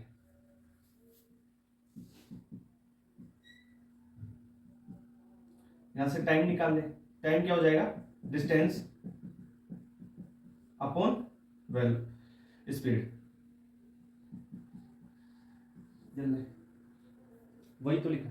अब देख इससे क्या, अरे इलेक्ट्रॉन ये रिवॉल्व कर रहा है, ये न्यूक्लियस है, इलेक्ट्रॉन रिवॉल्व कर रहा है, उसी वही चीज तो है ये, ठीक है। तो कैसे क्या हो गया सर, देखो 2 पाई r की वैल्यू रखो और v की वैल्यू रखो, तो क्या आ जाएगा, ये आ जाएगा 1.5 into 10⁻⁻⁻16 n cube upon Z square, ये आ जाएगी टाइम की वैल्यू। अब देखो टाइम पीरियड आ गया, टाइम पीरियड का इनवर्स फ्रीक्वेंसी क्या होता है, फ्रीक्वेंसी होता है 1 अपॉन टाइम पीरियड, यानी ये फ्रीक्वेंसी किसके प्रोपोर्शनल होगी, यही पूछा जाता है। तुम वैल्यू याद रखो नहीं रखो कोई दिक्कत नहीं है, पर ये है ना जो टाइम पीरियड है वो n क्यूब बटा जेड स्क्वायर के प्रोपोर्शनल होता है, तो फ्रीक्वेंसी होगी Z square upon n cube के प्रोपोर्शनल, ये पूछा जाता है ना। अब ग्राफ प्लॉट कर सकते हो आप इसमें, कैसे, जैसे मैं पूछूं तुम्हारे को वेलोसिटी और ले लूं n में नंबर ऑफ ऑर्बिट, n क्या है, नंबर ऑफ इसमें, तो वेलोसिटी और इस क्या रिलेशन था बताओ, वेलोसिटी जेड बाई एन के प्रोपोर्शनल, यानी देखो वेलोसिटी एन के इनवर्सली प्रोपोर्शनल थी, तो वेलोसिटी और एन में ये ग्राफ बन जाएगा। अब मैं बात करूं वेलोसिटी और जेड में, तो डायरेक्टली प्रोपोर्शनल था, ठीक है। मैं बात करता हूं वेलोसिटी और 1 अपॉन एन में, डायरेक्टली प्रोपोर्शनल बन जाएगा, देख 1 अपॉन एन डायरेक्टली प्रोपोर्शनल है। देख अगर रेडियस की बात करूं तो देखो रेडियस का कॉन्सेप्ट क्या था, radius directly proportional to Z square upon n था। अगर जेड स्क्वायर के बीच में प्लॉट करता हूं तो सीधा जाता है स्ट्रेट लाइन, ठीक है। वैसे ही मैं अगर करूं रेडियस और ग्राफ कर दूं तुम्हारा एन के बीच में, तो देखो एन और रेडियस, तो ये क्या हो गया, इनवर्सली प्रोपोर्शनल हो गया आर एन के, ठीक है। और एक चीज अगर आर और जेड में बनाऊं तो क्या बनेगा, देखो अगर आर और जेड में बनाऊं तो आर तो ये जेड स्क्वायर के प्रोपोर्शनल होगा, ठीक है। तो ऐसे ग्राफ आपको प्लॉट करने हैं, ये चीज ध्यान रखना। ग्राफ किससे प्लॉट कर रहे हो आप, जो रिलेशन निकल रहा है ना उसी से तो प्लॉट कर रहे हो भाई। आप v का क्या है, r का रिलेशन क्या है, उसी से तो ग्राफ प्लॉट करोगे, यही तो है, ठीक है। तो ये हो गया। अब देखो एनर्जी सीक्वेंस, एनर्जी के बारे में भी देख लेते हैं। देखो टाइम पीरियड फ्रीक्वेंसी होगी तुम्हारी, एनर्जी के बारे में बता देता हूं।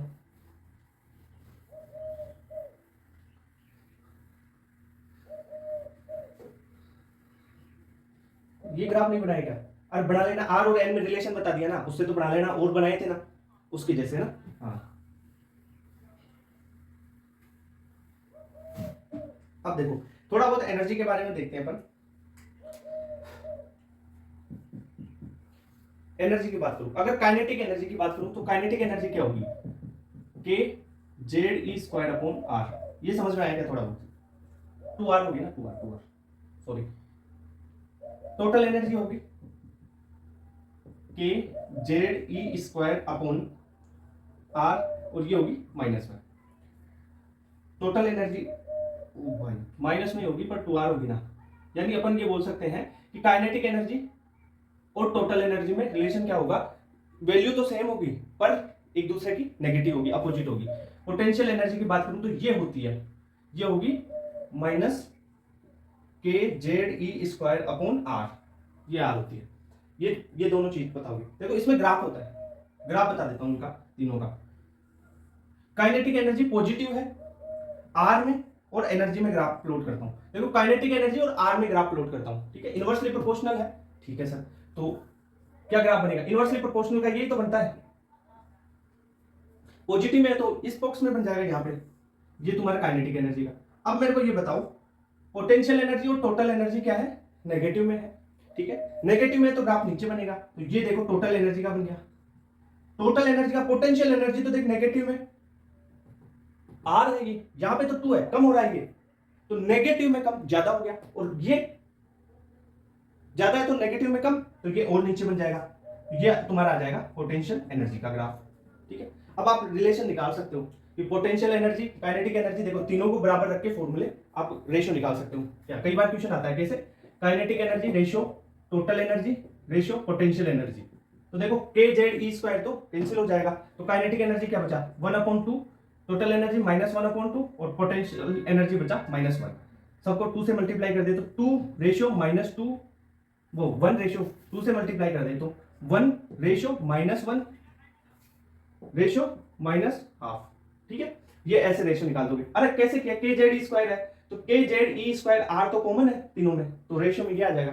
कैसे कर सकते हो, यानी ये बोल सकते हो कि काइनेटिक एनर्जी पॉजिटिव में है, काइनेटिक एनर्जी का उतना ही नेगेटिव में टोटल एनर्जी होगा, ठीक है, और काइनेटिक एनर्जी का नेगेटिव में हाफ पोटेंशियल एनर्जी के बराबर होगा, ठीक है। तो ये चीज है, नोट कर लो। आप आगे बढ़ते हैं, देखो थोड़ा फटाफट चलना पड़ेगा यार।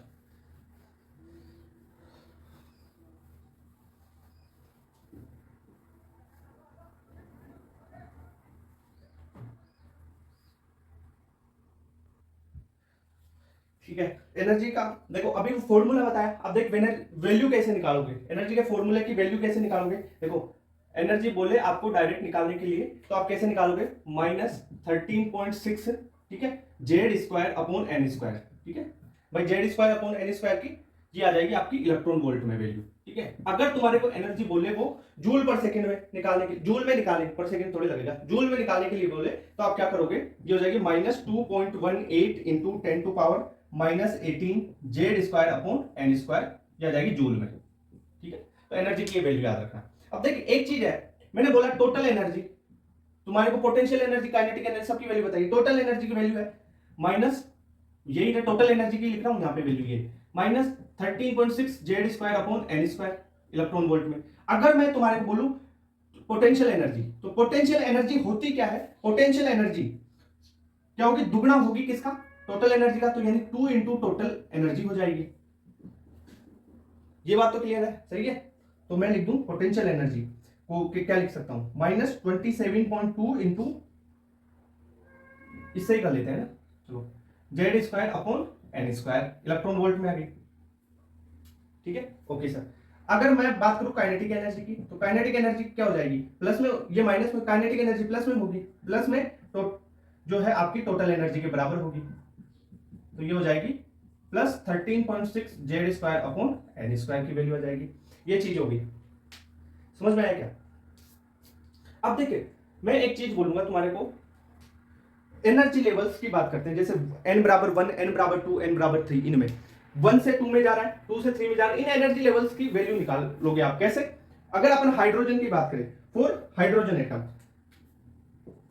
फॉर हाइड्रोजन एटम, अब मैंने n बराबर 1 रखा, n बराबर 1 रखूंगा तो क्या वैल्यू आएगी एनर्जी की, एनर्जी आएगी 13.6 माइनस में, है ना, इंटू जेड की वैल्यू 1 होगी और n की वैल्यू 1 रखा तो 1, तो ये -13.6 आ गई। अब देखो मैं हाइड्रोजन के लिए पूरी वैल्यूज का डाटा है वो निकाल के देता हूं आपको, है ना। देखो डेल्टा ई की वैल्यू बोला है मैंने, डेल्टा ई ठीक है, टोटल एनर्जी चेंज। ठीक है, अब देखो हाइड्रोजन के लिए यहां से एक बनाता हूं, ये n बराबर 1 लेवल है, n बराबर 2, n बराबर 3, एनर्जी गैप कम होता जाता है धीरे धीरे। ठीक है, हाँ, n बराबर 4, n बराबर 5 और एक लगा दूं मैं n बराबर 6। तो यहां पे एनर्जी की वैल्यूज की बात करूं मैं, अगर एनर्जी -13.6 इलेक्ट्रॉन वोल्ट में लिख रहा हूं, है ना, इलेक्ट्रॉन वोल्ट है, n बराबर 2 पे एनर्जी क्या होगी, -3.4 इलेक्ट्रॉन वोल्ट। ठीक है, देखो energy E square upon n square था, वहां पे एन स्क्वायर थोड़ी नहीं लिखा क्या मैंने, कर ले यार, देख एन स्क्वायर, देख 1 के लिए क्या लिखूंगा, ई 1 निकालू 4 हाइड्रोजन, 4 हाइड्रोजन, दोबारा से बता देता हूं कैसे निकाला, 13 -13.6 इंटू 1, हाइड्रोजन के लिए Z1 होता है और n बराबर 1 के लिए निकाल रहा हूं, तो 1 का होल स्क्वायर, तो -13.6। अगर n बराबर 2 के लिए निकालू, n बराबर 2 के लिए, तो क्या आ जाएगा, -13.6 इंटू 1 का स्क्वायर अपॉन 2 का स्क्वायर, तो यह कितना आ जाएगा, -13.6 बटा 4, तो ये आ जाएगा -3.4 इलेक्ट्रॉन वोल्ट। अब 3 के लिए निकालू तो यहाँ पे 3 की वैल्यू रख दूंगा। ठीक है, ऐसे निकालोगे, पर ये ऐसे निकाल के मत देखना, ये याद होनी चाहिए, -3.4 सबको याद होती है, ये होती है -1.51, ये आ जाएगी इलेक्ट्रॉन वोल्ट में, ये 4 की वैल्यू होती है -0.85 इलेक्ट्रॉन वोल्ट में, n बराबर 5 होता है -0.54 इलेक्ट्रॉन वोल्ट। ठीक है, और 6 में वैल्यू कितनी आएगी, -0.38 इलेक्ट्रॉन वोल्ट। ठीक है, सबसे ज्यादा जंप एनर्जी, देखो एनर्जी में क्या चीज बताई थी मैंने, देखो E बराबर एस सी अपॉन लेमडा, एक चीज वो चीज याद रखना, जिसकी लेमडा ज्यादा होगी एनर्जी कम, एनर्जी लेमडा कम एनर्जी ज्यादा, ये चीज भी याद रखना, सारी चीजें ना। देखो ये गैप ज्यादा होगा 1 और 2 में, ये गैप कम होगा, ये और भी कम होगा। ठीक है, ये 10.2 इलेक्ट्रॉन वोल्ट का अपन ने गैप किया 13.6 माइनस 3.4 कर लिया, ये गैप कितना आ जाएगा, 3.4 माइनस कर दिया -1.51, तो ये आ जाएगा तुम्हारा 1.9 के लगभग जाता है, ये 1.9 इलेक्ट्रॉन वोल्ट। ठीक है, ये 10.2, तो टोटल ये कितना हो जाएगा भाई, फिर जोड़ दे तू 10.2 प्लस 1.9, ठीक है, तो ये 12.09 के लगभग आ जाएगा। ठीक है, हाँ, तो ऐसे गेप निकाल सकते हो आप, है ना, ये चीज होगी। अब देख सीरीज की बात कर देता हूं, लाइमन बामन पास्टन ब्रैकेट फुंड, उन चीजों की, है ना, ये चीज याद होनी चाहिए, क्वेश्चन आ सकता है यहां से। ठीक है, डायरेक्ट रखो ना वैल्यू यार, ये ऐसे ऐसे फॉर्मूले क्यों करते हो, 5-6 तक तो याद होनी चाहिए। ओके, देखो देख यहां पे एनर्जी गैप ज्यादा, तो लेमडा कम होगी,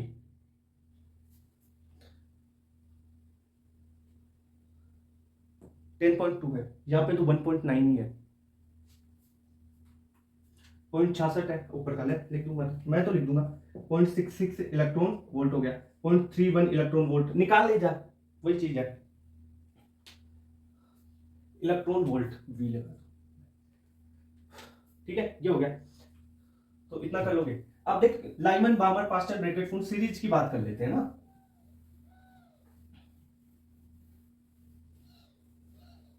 सीरीज कैसे देखोगे, इलेक्ट्रॉन कहां से कहां आ रहा है,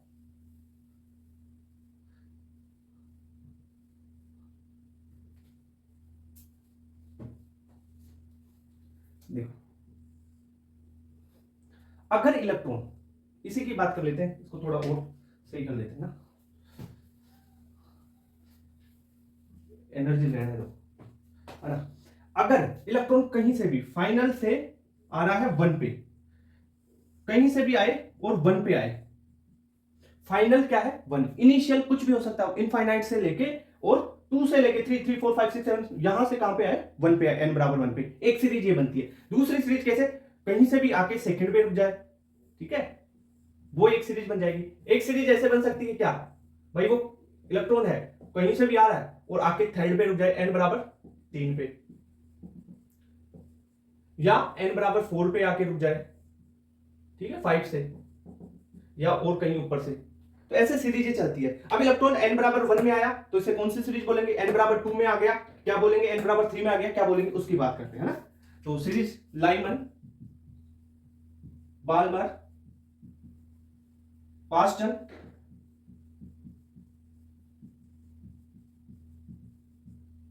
ब्रैकेट और फिर फंड हम्फ्री।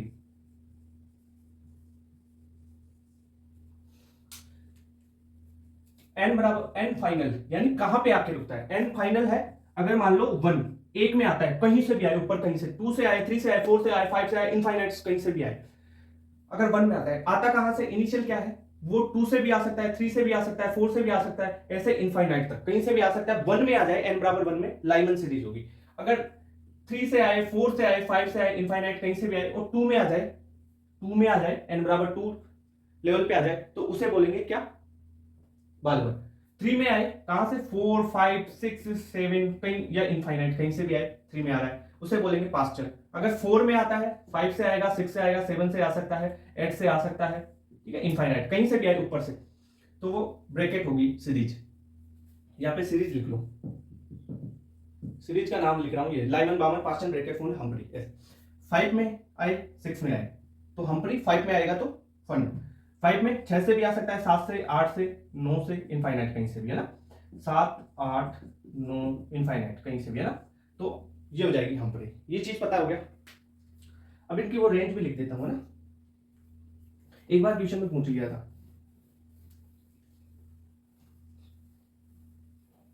कि कौन सा यूवी है, कौन सा विजिबल में जा रहा है, उसकी बात करते हैं ना।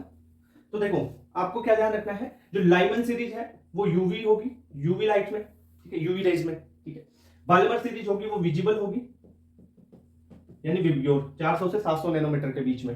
पास्चन सीरीज इंफ्रारेड में होती है, ब्रैकेट भी इंफ्रारेड में होती है, और जो प्री फंड है, जो फंड है, ठीक है, या फंड बोलते हैं इसको ना, फंड सीरीज भी होगी इंफ्रारेड में, ओके। और जो आपकी हम्फ्री है वो फार इंफ्रारेड में होती है, फार इंफ्रारेड, ठीक है। तो ये चीज आपको सीरीज के बारे में सही पता चल गया, सारी चीजें। अगर सीरीज में मतलब देख n बराबर 1 है, अगर कहीं से भी आई इलेक्ट्रॉन और n बराबर 1 में आ रहा है तो वो है लाइमर, 2 में आ रहा है तो बाल्मर, 3 में पास्चन, 4 में ब्रैकेट, 5 में फंड, 6 में हम्फ्री, ठीक है। कहीं से भी आई इलेक्ट्रॉन, ये n इनिशियल यानी वहां से यहां तक आ रहा है, वहां से यहां तक आ रहा है इलेक्ट्रॉन, ठीक है, इनिशियल से फाइनल पहुंच रहा है, इनिशियल ऊपर है, आ रहा है फाइनल नीचे, ओके। यस, गिरेगा तू।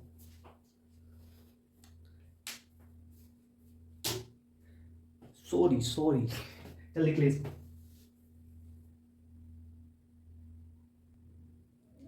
ठीक है, ये हो गया। अब देखो मैं एक चीज बता दूं तुम्हारे को, स्पेक्ट्रल लाइंस का भी क्वेश्चन आता है एक, है ना, तो वो फिजिक्स में पढ़ोगे, पर यहाँ पे भी एक बार बता देता हूँ, है ना, जनरल फिजिक्स में पढ़ते हो तुम, बता देते अपना क्या जाता है। देखो number of spectral lines, number of spectral lines, sir क्या, नंबर ऑफ स्पेक्ट्रल लाइंस के लिए फॉर्मूला होता है n2 माइनस n1, यानी 2 में से 1 में आ रही है बटा n into n2 minus n1 plus 1 upon 2।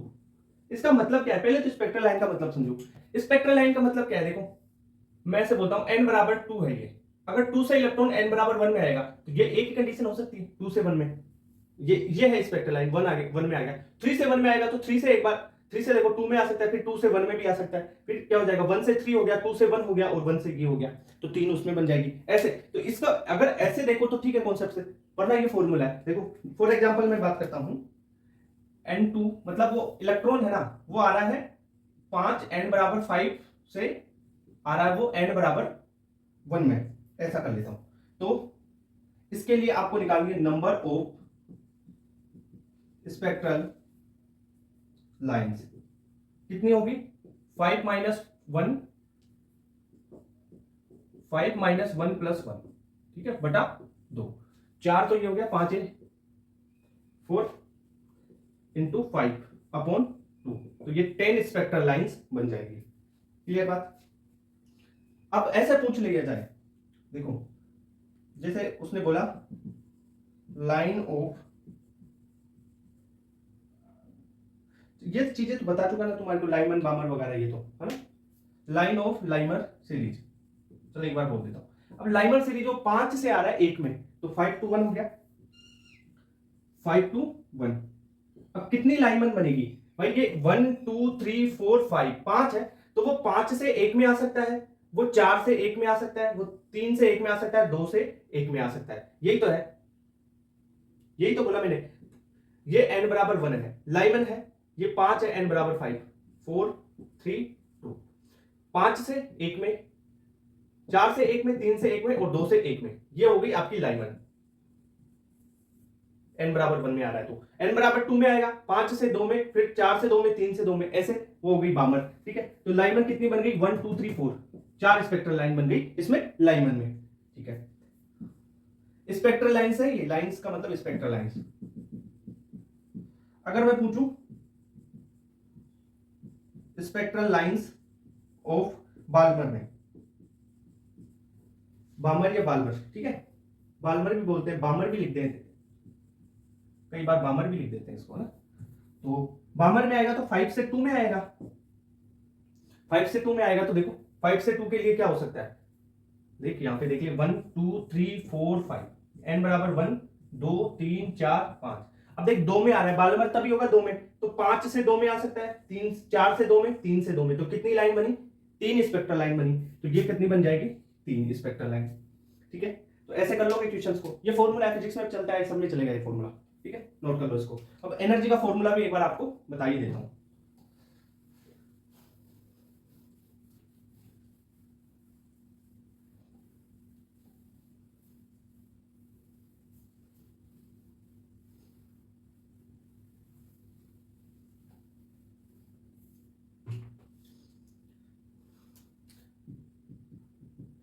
hc/λ होता है। ठीक है, तो यहां से अगर मैं बात करूं, देखो एनर्जी मैंने क्या बोली तुम्हारे को, एनर्जी के बारे में बताया -13.6 इंटू z²/n², ये बोला था, सबको याद है। ठीक है, तो 1/λ कर दूंगा, देखो 1/λ कैसे निकालूंगा, E/ क्या कर दूं मैं, hc कर दूं, निकल जाएगा। तो 1/λ निकाल दिया मैंने, 1/λ को ही वेव नंबर बोलते हैं, न्यू बार। ठीक है, न्यू बार क्या है, वेव नंबर, लेमडा क्या है, वेव लेंथ, एनर्जी बटा hc कर दोगे। अब देख कैसे कर दोगे तुम, ये आ जाएगा hc करोगे तो r z², r की वैल्यू कर दी मैंने ना, और n की वैल्यू अब 1 से 2 ले लो, या 1/n final square minus 1/n initial का स्क्वायर। अरे यही तो बोला था, E बराबर -13.6 z²/n²। डेल्टा E कर दिया तो n 1 से n 2 में आ रहा है, अगर मान लो n फाइनल से ये कहां पे आ रहा है, n इनिशियल में आ रहा है, या इनिशियल से फाइनल में जाएगा ना, ऐसे हो रहा है, तब बात कर रहा हूं चेंजिंग। ठीक है, ओके, तो इसको r की वैल्यू ना, ये r की वैल्यू कितनी है, ये हो सकता 1, ये 10 की पावर उसमें लिखते हैं, 7 में लिखते हैं, तो 1.1 इंटू 10⁻7 मीटर इनवर्स, या 1/r की वैल्यू लिख लो, 1/r की वैल्यू होती है 912 एंगस्ट्रॉम, ऐसे भी लिख सकते हो। और क्या क्या डेल्टा ई की लिख लेना है, डेल्टा ई बराबर hc, ठीक है, r/z² 1/n फाइनल, ये देख n है, ये n फाइनल का स्क्वायर माइनस 1/n इनिशियल का स्क्वायर, ये हो गया। अब hc r/z² की वैल्यू भी रख सकता है तू, देख कैसे, यहां पे रख के बता देता हूं, सारे फॉर्मूले वही यार, एक से डेरिवेट कर देता हूं, -13.6 z² 1/n, 1 लगा ले, या n final square minus 1/n initial square, या delta e is equal to, अगर ये इलेक्ट्रॉन वोल्ट में आ रहा है ये, तो अगर जूल में लिखना चाहे तो कैसे लिखोगे, -2.18, ठीक है, into 10⁻18 z² 1/n final square minus 1/n initial square. ये सारी एनर्जी की वैल्यूज है, कैसा भी याद रख ले, एनर्जी से निकाल ले भाई, एनर्जी बराबर 1/, ये hc/λ होता है, लेमडा की वैल्यू निकाल लिया, डायरेक्ट लेमडा का फॉर्मूला ये याद रख लो आप, इससे भी हो जाएगा। ठीक है, ये ई है, तो ये चीज क्लियर हो गई, नोट करो इसको। अब देखो लिमिटेशन बता देते हैं बोर्स मॉडल की। देखो सबसे पहले तो बोर ने जो मॉडल दिया वो सिंगल इलेक्ट्रॉन स्पीसीज पे लागू होता है, अगर सिंगल इलेक्ट्रॉन के बाद में अगर 2 इलेक्ट्रॉन आ गए, 3 आ गए, ज्यादा इलेक्ट्रॉन आ गए, तो वहां पे लागू नहीं होगा। तो not explain the spectrum of multi electron atom, ठीक है, ये सिंगल इलेक्ट्रॉन एटम पे लगता है।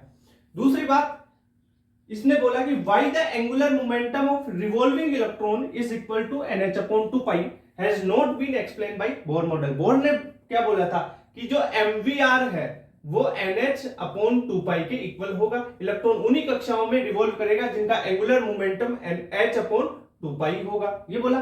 पर ये कैसे इक्वल होता है nh अपॉन 2 के, वो एक्सप्लेन ही नहीं कर पाया, ठीक है, दूसरी लिमिटेशन। तीसरा इसकी लिमिटेशंस थी, इसने जो इसका जो मॉडल बेस था ना, किस पे बेस्ड था, quantum theory of radiation and classical law of physics पे। Quantum theory of radiation and classical law of physics पे बेस्ड था, पर इसका कोई भी थ्योरेटिकल एक्सप्लेनेशन इसने नहीं दिया, तो ये इसकी लिमिटेशन हो गई। नेक्स्ट लिमिटेशन इसकी क्या हो सकती है, इसने जो फाइन स्ट्रक्चर, जो स्पेक्ट्रल लाइंस है ना, उसकी फाइन स्ट्रक्चर के बारे में कुछ नहीं बता पाया। Bourse theory does not explain the fine structure of the spectral lines. जो फाइन स्ट्रक्चर है स्पेक्ट्रल लाइंस की, वो कैसे व्यू की जा सकती है, कैसे देखी जा सकती है, ये spectroscope of more resolution power से, ठीक है, यानी जिसकी रिजोल्यूशन पावर ज्यादा होगी स्पेक्ट्रोस्कोप की, उससे इसको देखा जा सकता है। फाइन स्ट्रक्चर के बारे में इसने कुछ बात नहीं की। नेक्स्ट है और इंपॉर्टेंट है कि जो बोहर की थ्योरी है ना, वो स्पेक्ट्रल लाइंस की स्प्लिटिंग को नहीं समझा पाई। Splitting of spectral lines in presence of magnetic field and electric field. अब क्वेश्चन एक ऐसा और आ सकता है, अगर इस जो जिमान इफेक्ट और ये आपका स्टार्क इफेक्ट, ठीक है, splitting of spectral line in presence of magnetic effect को बोलते हैं जिमान इफेक्ट, और इलेक्ट्रिक फील्ड में अगर जो स्पेक्ट्रल लाइंस है उनकी स्प्लिटिंग हो जाती है उसे बोलते हैं स्टार्क इफेक्ट। तो ये जिमान इफेक्ट और स्टार्क इफेक्ट को मतलब उसको नहीं बता पा रहा है, एक्सप्लेन नहीं कर पा रहा है। एक बार यहां पे लिख देता हूं मैं, क्या, जिमान इफेक्ट या Zeeman's effect, splitting of spectral line in presence of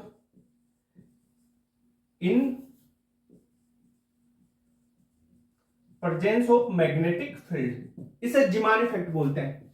और एक होता है Stark effect, Stark, Tony Stark से याद रख लेना इसको, क्योंकि वो इलेक्ट्रिक चीजों का काम कर रहा था। Splitting of spectral lines in presence of electric field, ठीक है। तो जो बोर्स की थ्योरी है ना, वो कांट एक्सप्लेन जिमान एंड स्टार्क इफेक्ट, ये लिख लेना ना। तो ये होगी इसकी लिमिटेशंस, क्लियर बात। अब हाइजेनबर्ग का और ये अपन पढ़ेंगे, तो इसको नोट कर लो आप।